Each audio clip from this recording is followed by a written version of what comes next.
بسم اللہ الرحمن الرحیم الحمدللہ رب العالمین۔ کل حمد، اور حمد کو ذہن میں رکھ لیجئے، حمد مساوی ہے تعریف جمع شکر۔ عام طور پر ترجموں میں ایک لفظ لایا جاتا ہے، کل تعریف اللہ کے لیے، یہ کافی نہیں ہے۔ تعریف آپ کسی شے کی کر سکتے ہیں جس میں کوئی حسن ہے، خوبی ہے، کسی بھی اعتبار سے، خواہ آپ کو اس کے حسن و خوبی سے کوئی فائدہ حاصل نہیں ہو رہا۔ ایک پھول ہے، بہت خوبصورت ہے، بس ٹھیک ہے، خوبصورت ہے، آپ نے کہا، تعریف کر دی۔ شکر کرتے ہیں آپ اس شے کا جس سے آپ کو کوئی فائدہ پہنچا ہو، استفادہ ہوا ہو، آپ کی کوئی ضرورت پوری ہوئی ہو، آپ کی کوئی مشکل رفع ہوئی ہو۔ اور آپ دیکھیں گے کہ حمد میں یہ شکر کا پہلو غالب ہے۔ جتنی بھی دعائیں ہیں حضور سے منقول، شکر کے مقام پر وہاں حمد آتا ہے۔ بھوک لگی ہوئی تھی، کھانا کھایا، الحمدللہ الذی اطعمنی وسقانی۔ اب یہاں دیکھیے ترجمہ تعریف نہیں، شکر ہے اس اللہ کا جس نے مجھے کھلایا اور پلایا۔ آپ بیت الخلاء سے باہر آئے، نجاستیں آپ سے دور ہو گئیں، طبیعت میں انشراح ہوا، الحمدللہ الذی اذھب عنی الاذی وعافانی۔ وہ شکر ہے اس اللہ کا جس نے اذیت بخش چیزیں مجھ سے دور کر دیں اور مجھے عافیت بخشی۔ تو یہ الحمدللہ رب العالمین، اللہ تعالیٰ کا حسن و کمال اور حسن و جمال اپنی جگہ بھی اس انتہا کا ہے کہ جتنی تعریف اس کا حق ہے ہم کر ہی نہیں سکتے، لیکن اس کے احسانات اور انعامات ہم پر اتنے ہیں کہ ہم ان کو بھی گن نہیں سکتے۔ لہذا ایک ہی احصاء ہم نے کر دیا الف لام کے ساتھ، الحمدللہ رب العالمین۔ تمام تعریفیں اور کل شکر اللہ کے لیے ہیں کہ جو تمام جہانوں کا پروردگار ہے، رب ہے، مالک ہے۔ رب میں ایک مفہوم ہوتا ہے ربوبیت کا، اور اس میں مفہوم شامل ہوتا ہے تربیت کا، ربیانی صغیرہ۔ تو مالک ہونا اور تربیت دینا، آپ جس شے کے مالک ہوں گے آپ چاہیں گے اس میں بڑھوتری ہو، اس میں اضافہ ہو، وہ نشو و نما پائے۔ تو یہ دونوں چیزیں آپس میں ایک دوسرے کا جڑی ہوئی ہیں، پروردگار بھی اور مالک بھی۔ عام طور پر عربی میں رب کا لفظ مالک کے لیے آتا ہے، رب البیت، رب الدار، رب المال۔ تو مالک وہاں پر ظاہر بات ہے کہ اس سے مراد کیا ہے، مال والا، گھر والا، گھر کا مالک۔ تو کل شکر اور کل تعریف اس اللہ کے لیے ہے جو تمام جہانوں کا مالک بھی ہے اور پروردگار بھی ہے۔ الرحمن الرحیم، رحمان ہے اور رحیم ہے۔ اب دوبارہ اس کی میں وضاحت نہیں کروں گا۔ مالک یوم الدین، یوم دین کا مختار مطلق ہے۔ دین عربی زبان میں کہتے ہیں بدلے کو، دناہم کما دانو، کما تدینو تو دانو، یہ کہاوت ہے۔ جیسے اردو میں ہم کہتے ہیں جیسا کرو گے ویسا بھرو گے، کما تدینو تو دانو۔ تو یہ ہے بدلہ، اس کا بنیادی مفہوم جو ہے وہ بدلہ ہے۔ تو بدلے کا ایک دن ہے جس دن فیصلہ ہوگا کہ کون کیا کما کر لایا ہے اور اسے کیا بدلہ ملنا چاہیے۔ آیا اس کا برائیوں کا پلڑا بھاری ہے کہ اسے سزا ملنی چاہیے، یا اس کی حسنات اور نیکیوں کا پلڑا بھاری ہے کہ اسے جزا ملنی چاہیے، اس کا انعام اور اکرام کے ساتھ معاملہ کیا جانا چاہیے۔ وہ ایک دن ہے، اسے ہم یوم القیامہ کہتے ہیں۔ اور لیکن اصل بات جو یہاں کہی گئی، یعنی ایک جملے میں تین باتوں کا اعتراف ہو رہا ہے۔ بعث بعد الموت، ایک دن آئے گا کہ ہم مرنے کے بعد تمام انسان اٹھا لیے جائیں گے، پھر حساب و کتاب، پھر اللہ کے ہاں حاضری ہوگی اور حساب کتاب ہوگا۔ اور تیسرے یہ کہ اس حساب کتاب کے دن کا مختار مطلق اللہ ہے، یعنی کسی اور کو اپنے ذہن میں سہارا بنا کر آپ زندگی گزاریں کہ وہ مجھے چھڑا لے گا، یا وہ ہستی جو ہے اتنی زوردار ہے کہ وہ مجھے بچا لے گی، اس سے اپنے دل کو، اپنے ذہن کو بالکل پاک کر لیجئے۔ مالک یوم الدین، ایک دوسری جگہ پر قرآن میں آیا ہے، اس روز کوئی پکارنے والا پکارے گا، لمن الملک اليوم للہ الواحد القہار، آج کے دن کس کا اختیار مطلق ہے؟ اور پھر کہا جائے گا اللہ کے لیے، الواحد قہار، جو پوری طرح چھایا ہوا ہے، مستولی ہے۔ تو مالک یوم الدین، جو جزا و سزا کے دن کا مالک ہے۔ اب یہاں سے کلام ایک رخ بدل رہا ہے۔ ابھی تک تو یہ غائبانہ انداز میں کلام ہو رہا ہے، اللہ سے خطاب نہیں آیا اس میں ابھی۔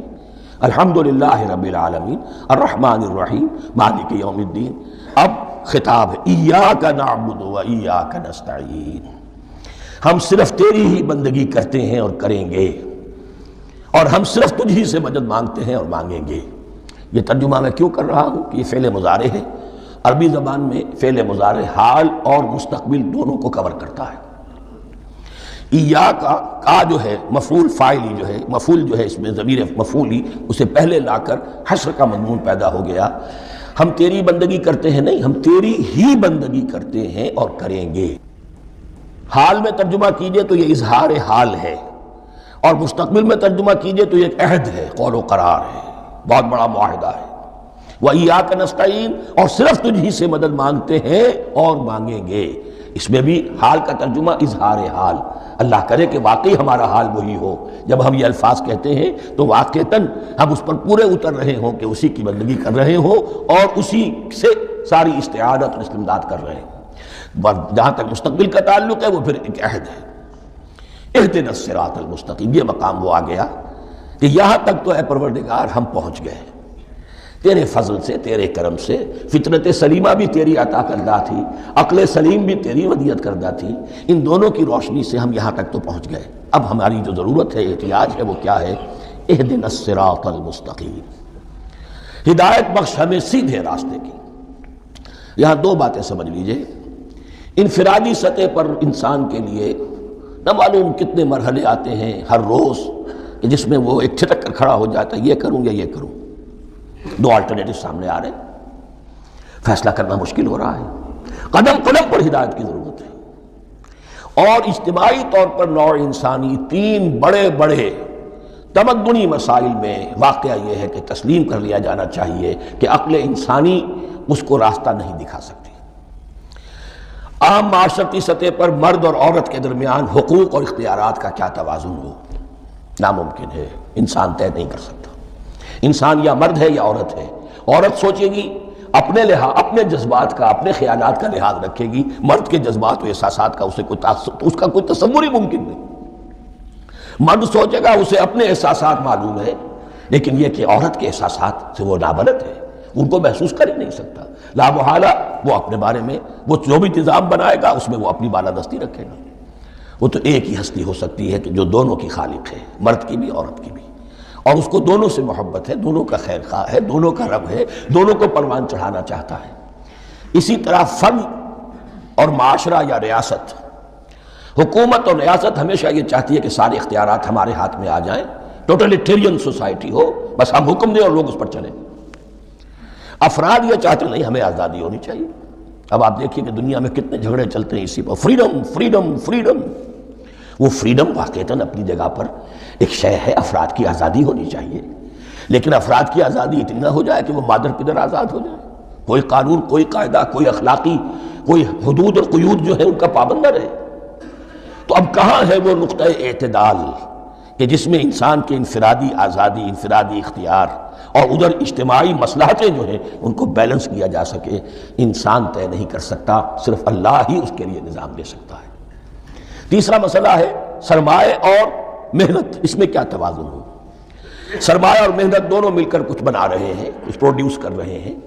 اب اس میں نفع جو ہوا ہے اس میں سرمایہ کا کتنا حصہ ہونا چاہیے اور لیبر کا کتنا ہونا چاہیے، کون طے کر سکتا ہے؟ اس کے لیے بھی کہ ایسا نہ ہو کہ سرمایہ داری جو ہے آکاش بیل بن کر پورے معاشرے پر چھا جائے اور غریب بیچارہ، مزدور بیچارہ، کاشتکار بیچارہ وہ گویا کہ چکی کے دو پارٹوں میں پس کر رہ جائے، اس کی کوئی حیثیت نہ رہ جائے۔ لیکن یہ کہ دوسری طرف اگر یہ کہ مزدور کا جو حق ہے اس سے زیادہ اس کو دے دیا جائے تو سرمایہ جو ہے وہ سکڑ جائے گا، شائی ہو جائے گا، وہ پھر میدان میں نہیں آئے گا۔ کیا کیا جائے؟ کون سا نقطہ عدل و اعتدال ہے؟ یہ تین مسائل ایسے ہیں، اہدنا الصراط المستقیم۔ تو یوں سمجھیے کہ ایک جو بنیادی ہدایت تھی، ایک اللہ کو پہچان لینا، یہ جان لینا کہ کل حسن و جمال اور تمام انعام و اکرام کا منبع اس کی ذات ہے، وہ رحمان ہے اور رحیم ہے، اور یہ جان لینا کہ مرنے کے بعد جی اٹھنا ہے، حساب کتاب ہے، فیصلہ ہوگا جزا و سزا کا، اور مختار مطلق اس دن کا اللہ ہے۔ پھر یہ عہد کر لینا ایاک نعبد و ایاک نستعین۔ اس کے بعد دعا، پروردگار ہمیں ہدایت پر قائم رکھ، ہماری ہدایت میں اضافہ فرما۔ اس ہدایت کے لفظ کو سمجھ لیجئے، بنیادی ہدایت، تفصیلی ہدایت، قدم قدم پر ہدایت، ہدایت پر ہدایت۔ والذین اہتدوا زادہم ھدی، جو لوگ ہدایت کے راستے پر آتے ہیں اللہ ان کی ہدایت میں اضافہ کرتا ہے۔ تو یہ قدم قدم پر ہمیں ہدایت کی ضرورت ہے اور مرحلہ وار ضرورت ہے۔ ہدایت اس کو بھی کہتے ہیں کہ کسی نے آپ سے کوئی پتہ پوچھا، آپ نے کہا ادھر جانا، پھر دوسری گلی میں مڑنا، پھر جانا دو تین لائٹیں چلے جانا، پھر مڑنا، وغیرہ وغیرہ، یہ بھی ہدایت ہے، نظری طور پر آپ نے بتایا ہے۔ ایک ہدایت یہ ہوئی کہ بھائی میں چلتا ہوں آپ کے ساتھ، میں آپ کو وہاں تک پہنچا دوں گا تاکہ آپ کو دقت نہ ہو، آپ نے منزل تک پہنچا دیا۔ ان دونوں کے درمیان، یہ تو میں نے ایک فرد کی مثال دی ہے، اللہ اور بندے کے درمیان نہ معلوم کتنے مراحل ہیں ہدایت کے. تو کسی وقت بھی انسان اپنے آپ کو ہدایت خداوندی سے مستغنا نہیں سمجھ سکتا، اور نہیں تو پروردگار جو ہدایت دی ہے اس کو ہدایت پر قائم رکھ. کیا پتہ شیطان کا کوئی حملہ، کیا پتہ ہمارے نفس کی کوئی شرارت کسی ایسے رخ پر ہمیں ڈال دے کہ اب تک کی ساری کمائی بھی ضائع ہو جائے. لہذا یہ نہ سمجھیے کہ جب یہ ساری چیزیں ان کو معلوم تھیں، وہ ان چیزوں کا تو اقرار کر رہے تو اب ہدایت کون سی مانگ رہے ہیں؟ تو ہدایت کا تو بڑا میدان کھلا ہوا ہے، اور اس ہدایت کی وہ جو میں نے آخری شکل آپ کو بتائی ہے کہ منزل مقصود تک پہنچا دے، یہ ہدایت بھی قرآن مجید میں اس معنی میں بھی لفظ آیا ہے کہ اہل جنت جب جنت میں داخل ہوں گے تو جو ترانہ حمد ان کی زبان پر اس وقت ہوگا وہ کیا ہے؟ الحمدللہ الذی ہدانا لہذا وما کنا لنہتدی لولا ان ہدانا اللہ. کل شکر اس اللہ کا جس نے ہمیں یہاں تک پہنچا دیا، ہدایت دی یہاں تک پہنچا دیا، اور ہم ہرگز نہ پہنچ پاتے، ہم ہرگز ہدایت یافتہ نہ ہو سکتے اگر اللہ ہی ہمیں ہدایت نہ دیتا.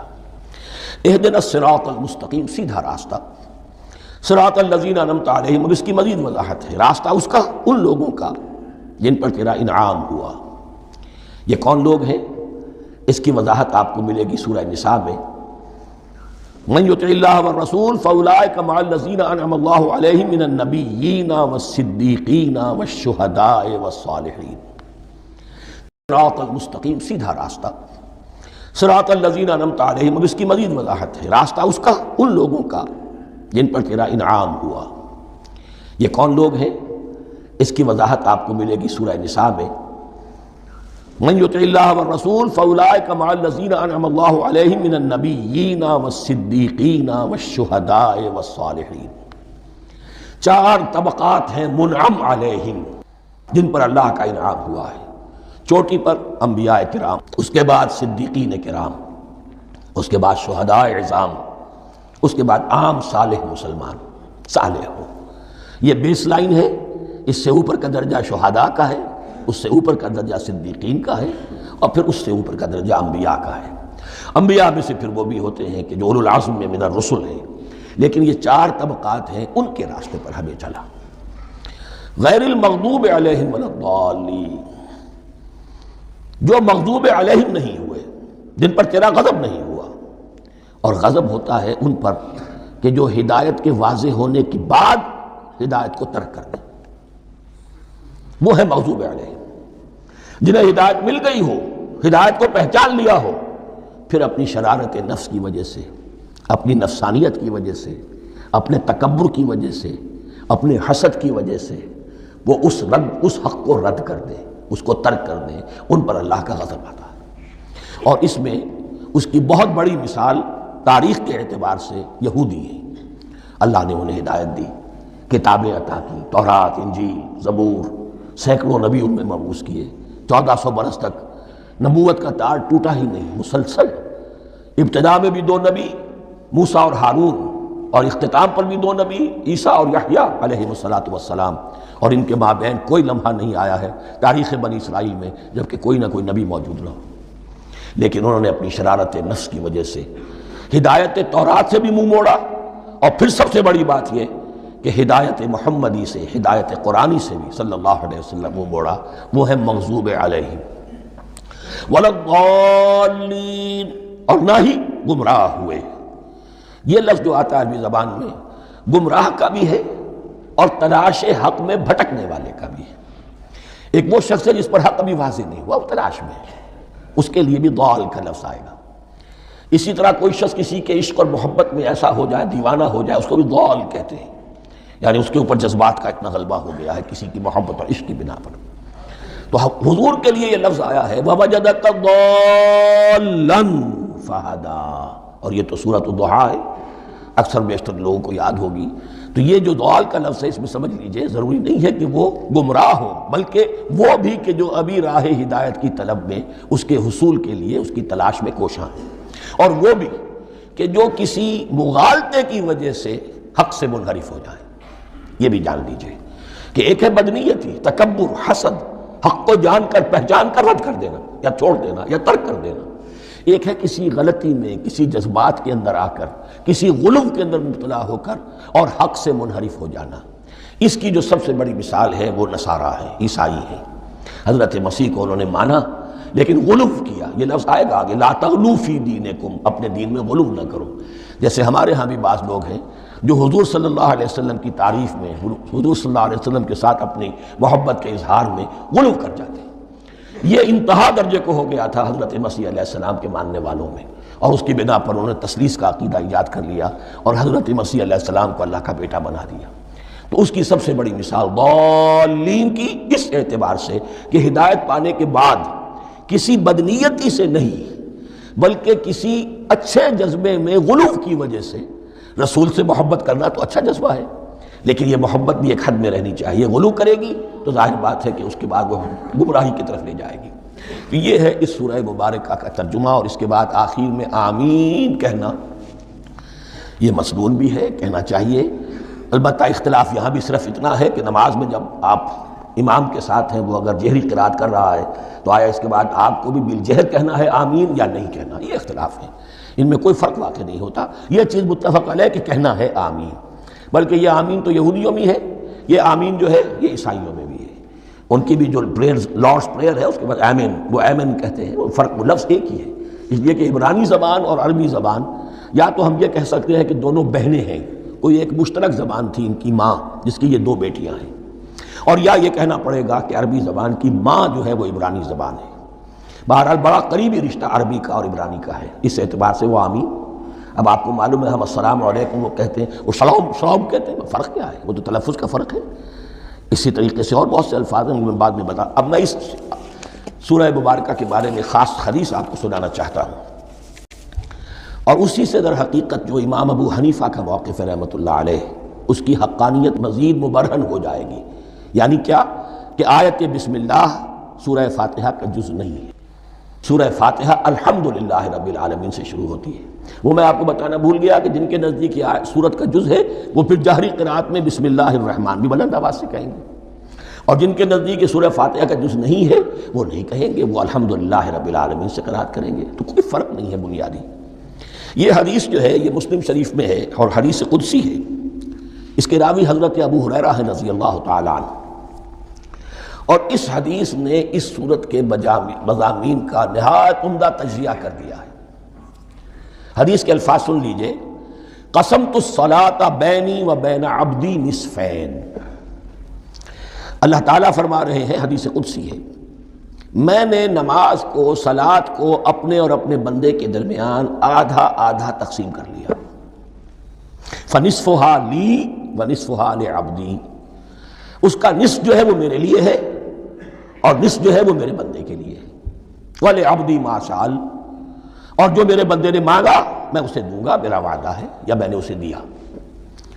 اس کے بعد اس کی تفصیل آتی ہے، اذا قال العبد، جب بندہ کہتا ہے الحمدللہ رب العالمین، قال اللہ حمدنی عبدی، جب بندہ کہتا ہے الحمدللہ رب العالمین، اللہ فرماتا ہے میرے بندے نے میری حمد کی۔ وَإِذَا قَالَ الرَّحْمَنُ الرَّحِيمُ قَالَ اللَّهُ اثْنَى عَلَيَّ عَبْدِي، جب بندہ کہتا ہے الرحمن الرحیم، اللہ فرماتا ہے میرے بندے نے میری ثنا کی۔ وَإِذَا قَالَ مَالِكِ يَوْمِ الدِّينِ قَالَ اللَّهُ تَعَالَى مَجَّدَنِي عَبْدِي، میرے بندے نے میری تمجید بیان کی، میری بزرگی بیان کی۔ اب یہ تین آیتیں ہو گئیں، تینوں میں اللہ کی حمد ہے، ثنا ہے، تمجید ہے، یہ تین آیتیں خالص اللہ کے لیے ہو گئیں۔ اب چوتھی آیت آئی، ایاک نعبد و ایاک نستعین، اس کے بارے میں جب بندہ کہتا ہے اذا قال العبد ایاک نعبد و ایاک نستعین، قال اللہ تعالی ھذا ما بینی و بین عبدی ولعبدی ما سأل، یہ میرے اور میرے بندے کے درمیان ہے۔ یہ تو یوں سمجھیے کہ یہ گرہ لگ گئی ہے میرے اور میرے بندے کے مابین، اس نے مجھ سے قول و قرار کیا ہے، اس نے میری بندگی کا اعتراف کیا ہے، اس نے تسلیم کیا ہے کہ میری ہی بندگی کرتا ہے اور کرے گا، اور مجھ سے مدد چاہیے ہے۔ ھذا ما بینی و بین عبدی، یہ معاہدہ ہے، معاہدہ دو فریقوں کے مابین ہوتا، یہ میرے اور میرے بندے کے مابین ہے۔